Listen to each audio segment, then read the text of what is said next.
let's start with how they introduced this segment. Okay, so here's where we are. Over the past week, Joe and I have heard from so many people, from political leaders to regular citizens, deeply dismayed by several of President-elect Trump's cabinet selections, and they are scared.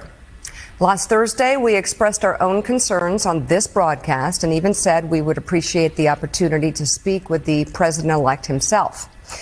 On Friday, we were given the opportunity to do just that.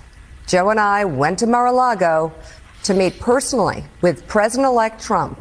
It was the first time we have seen him in 7 years.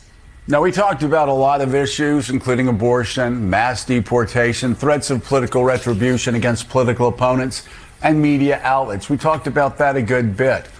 And it's going to come as no surprise to anybody who watches this show, has watched it over the past year or over the past decade, that we didn't see eye to eye on a lot of issues, and we told him so. What we did agree on was to restart communications. My father often spoke with world leaders with whom he and the United States profoundly disagreed. That's a task shared by reporters and commentators alike.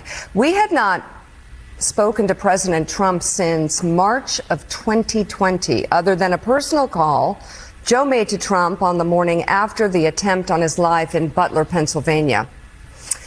In this meeting, President Trump was cheerful, he was upbeat, he seemed interested in finding common ground with Democrats on some of the most divisive issues. And for those asking why we would go speak to the president-elect during such fraught times, especially between us, I guess I would ask back, why wouldn't we?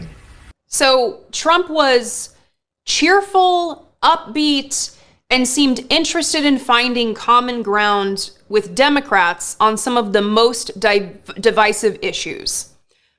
When has that ever happened? When have we ever seen